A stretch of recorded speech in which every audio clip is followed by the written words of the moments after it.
Welcome to our channel. నేను నవీన్.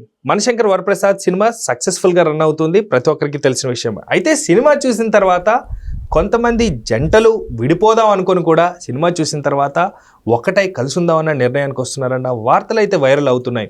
అది కూడా సాక్షాత్తు చిరంజీవి గారు నోటంట రావటం, ఇవన్నీ కూడా వైరల్గా మారుతున్నాయి. అయితే క్లియర్గా ఆ విషయానికి సంబంధించి మనతో మాట్లాడడానికి సీనియర్ అనలిస్ట్ శ్రవణ్ గారు ఉన్నారు. సార్తో మాట్లాడదాం. నమస్తే అండి. నమస్తే. సో చిరంజీవి గారు రీసెంట్గా ఒక వీడియోలో చిన్న క్లిప్ అయితే రిలీజ్ అయింది. ఒక జంట విడిపోదాం అనుకోవటం, మనశంకర్ వరప్రసాద్ గారిని సినిమా చూడటం, సినిమా చూసిన తర్వాత విడిపోదాం అనుకున్న వాళ్ళే కలిసి ఉందాం అనుకోని మళ్ళీ కలిసిపోవటం, ఇదంతా కూడా గొప్ప విషయమే అనిపిస్తున్నా. దాని గురించి సమాచారం ఏంటండి? సినిమా అంటేనే సందేశం, ఎంటర్టైన్మెంట్. సినిమా ప్రేక్షకుడు వెళ్ళేవాడు ఒక ఎంటర్టైన్మెంట్ కోసం వెళ్తాడు. దాంట్లో ఒక మెసేజ్ ఉంటుంది. ఎప్పటికైనా ఖచ్చితంగా సినిమాలో చిన్న మెసేజ్ అయితే ఉంటుంది ఏదో రూపంలో. ఆ మెసేజ్ని క్యాచ్ చేసుకుంటారు. అయితే ఆ మెసేజ్తో పాటు కథాంశంలో ఉన్నటువంటి కొన్ని మూల అంశాలు ఉంటే కొంత రిఫ్లెక్ట్ అవుతూ ఉంటాయి. ముఖ్యంగా ఏంటంటే సినిమా ప్రేక్షకుడు ఎప్పుడు చూస్తున్నా ఆ సినిమా సన్నివేశంలో తను ఊహించుకుంటాడు. అందుకే అంటాం, మన ఇంటి పక్కన జరుగుతున్న సన్నివేశాలు మనకు జరిగిన సంఘటనలు ఉన్నట్టుగాను, ఆ హీరో మన ఇంటి కుర్రాళ్ళ ఉన్నాడు అనుకో, అంటే కంపారిటివ్గా చూస్తూ ఉంటాడు. అక్కడ తను చేయలేనివన్నీ కూడా హీరో చేస్తుంటే ఆనందపడతాడు.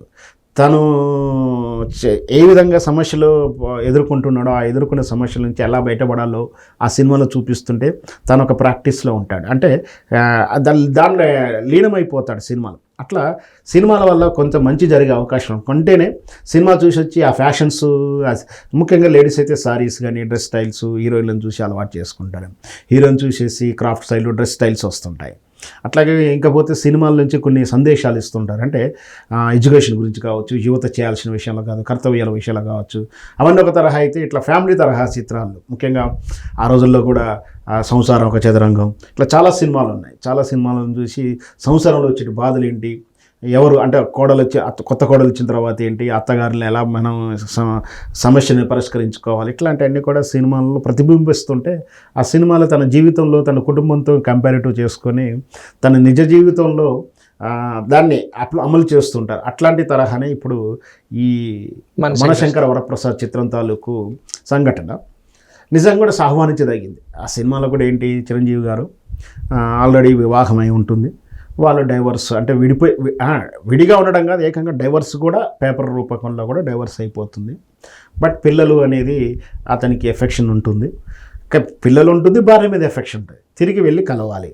ఈ విడిపోవడానికి గల కారణం ఏంటి అంటే సమస్యను, అంటే భార్యాభర్తల మధ్య వచ్చినటువంటి సమస్య వాళ్ళు పరిష్కరించుకొని వాళ్ళు డిస్కస్ చేసుకొని వాళ్ళు విడిపోవడం వాళ్ళు కలిసిపోవడానికన్నా మధ్య ఒక వ్యక్తి, అంటే సినిమాల క్యారెక్టర్ ఏంటంటే తండ్రి అయినటువంటి అతను వీళ్ళని కాదని ఒక సామాన్యుని పెళ్లి చేసుకుంది అని చెప్పి ఆ సామాన్యుని చిరంజీవి కూడా సామాన్యుగా ఉన్న వ్యక్తిని తనను కాదని చేసుకున్నాడని చెప్పి అతనిని ఈ జనరల్గా అయితే వీళ్ళల్లో అయితే ఏం చేస్తారు, కొట్టుడు చంపుడు ఏదో చేస్తుంటారు, అదే మామూలు సినిమాలో. ఇక్కడ ఏం చేస్తారంటే ఒక క్యారెక్టర్ అసోసియేషన్ చేసినట్టు వాళ్ళ మధ్య ప్రాబ్లం క్రియేట్ చేస్తాడు చిన్నగా.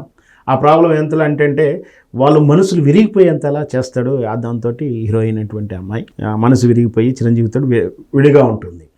తర్వాత ఆ కథాపరంగా వెళ్తూ ఉంటే ఆ సన్నివేశంలో మళ్ళీ ఆ పిల్లలకు దగ్గర అవ్వడం, భార్యకు దగ్గర అవ్వడం, ప్రయత్నాలు చేయడం.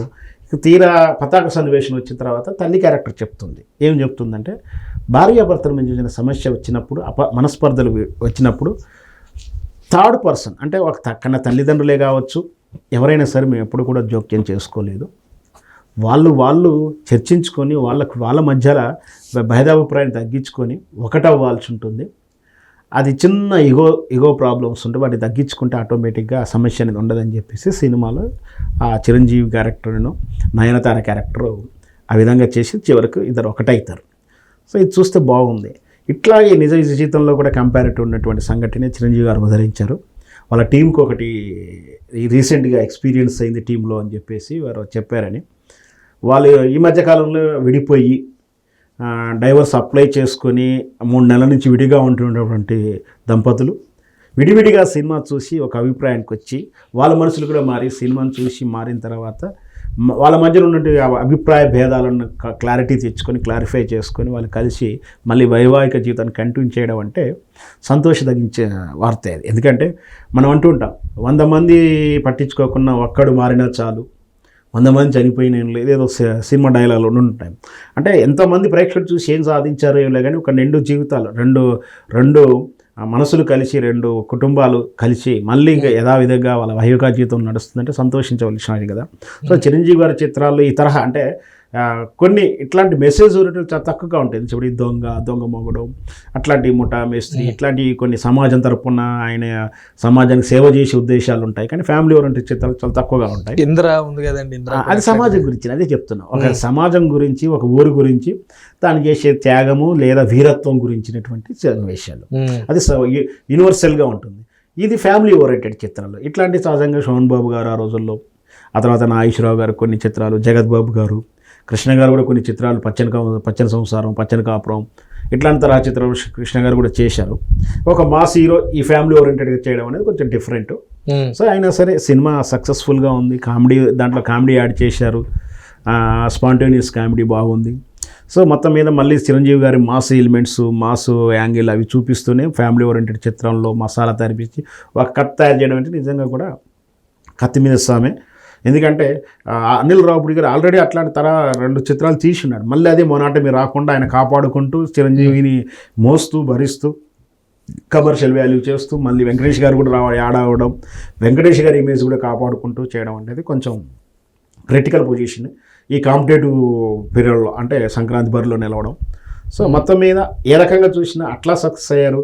ప్రేక్షకుడిగా 100 రూపాయలు పెట్టి సినిమా చూసిన ప్రేక్షకునికి ఒక మెసేజ్ రావడం, తాను కూడా కనెక్ట్ అవ్వడం, దాంట్లోంచి ఫ్యామిలీలో ఉన్నటువంటి అపార్థాలు, భార్యాభర్తల మీద అపార్థాలు వచ్చినప్పుడు దాన్ని ఏ విధంగా సాల్వ్ చేసుకోవాలి, పిల్లలు ఏ విధంగా ఇబ్బంది పడతారు, ఇట్లాంటి మెసేజ్ ఇస్తే సమాజానికి ఉపయోగపడుతుంది. ఇవి చూసి మారాల్సి ఉంటుంది. చిరంజీవి గారి ఠాగూర్ కానీ ఇట్లాంటి చిత్రాలు చూసాం. దాంట్లో చెప్పుకోవడానికి ఉంది కానీ మారిన వాళ్ళు కానీ చాలా లంచాలు తీసుకోకపోవడం, స్టాలిన్ ఉంటుంది. సో అవి చెప్పే ప్రయత్నం చేసినప్పటికీ అది సమాజంలో ఏం మార్పు వచ్చిందో, ఎలా వచ్చిందో కదండి. నువ్వు మారు, ఒకరికి సహాయం చెయ్యి, ముగ్గురు అది కూడా అది కొంచెం పని చేసింది సమాజానికి. సరే అది చెప్పుకోవడానికి కానీ థింకింగ్ చేయడానికి పనికొచ్చింది. సో ఇది family oriented message. So Chiranjeevi గారు ఈ రకంగా కూడా సమాజానికి మంచి చేసిండని చెప్పొచ్చు. సో చిరంజీవి గారు ఈ సన్నివేశం ఉదాహరించిన తర్వాత పర్సనల్గా కూడా ఆయన్ని అభినందించారట. సో వాస్తవేనండి, అంటే సినిమా తర్వాత నిజంగా కూడా అలాంటి కలెక్షన్స్ ఉంటాయి, కనిపిస్తారు, మీడియా కోసం ఇట్లా చేస్తారన్న వార్తలు కూడా ఉంటాయి. వాస్తవమైన మీడియా కోసం అనేం కాదు, వాళ్ళ మధ్య జరిగిందాన్ని మీడియాలో వార్తగా వస్తుంది. కొందరు మీడియా కోసం చేసేవాళ్ళు ఉంటారు కదా, ఇట్లా ప్రాక్టికాలిటీ ఉంది, నమ్మదగిన వార్తే కదా ఇదైతే. చూడకపోతే ఇట్లే ఉంది.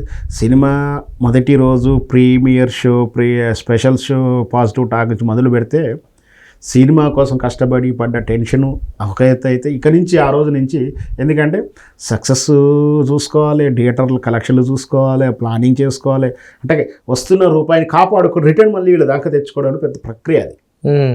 అదా నాట్ ఏ జోక్ అది. ఎందుకంటే వస్తున్న కలెక్షన్స్, ఆ కలెక్షన్లను కాపాడుకుంటూ మళ్ళీ థియేటర్ వాళ్ళ నుంచి, ఎగ్జిబిటర్ నుంచి వీళ్ళ దాకా తీసుకోవడం, మళ్ళీ బ్యాలెన్సింగ్ అగ్రిమెంట్లు ఉంటాయి, ఆ కలెక్షన్లు ఎలా జరుగుతుంది, థియేటర్లు ఎలా పెంచాలి, దాన్ని మళ్ళీ పబ్లిసిటీ అంటే ఆ క్రేజీ తగ్గకుండా ఉండడానికి మళ్ళీ పబ్లిసిటీ ఏవి ఇవ్వాలి, ఇవంతా కూడా మళ్ళీ అటెన్షన్ వరకు, మళ్ళీ సక్సెస్ మీట్లు ఉంటాయి, పొగిడే వాళ్ళు పొగుడుతుంటారు, వచ్చేవాళ్ళు మీటింగ్స్ ఇవన్నీ ఉంటాయి. ఈ హడావుడిలో కూడా వాళ్ళు దీనికోసం కేటాయించడం, సినిమాని మంచిగా అంటే సంక్రాంతికి వెళ్ళి వచ్చే ప్రేక్షకుడికి సినిమా పండగలా చేయి చూపించడం సక్సెస్ అయ్యారని చెప్పాలి.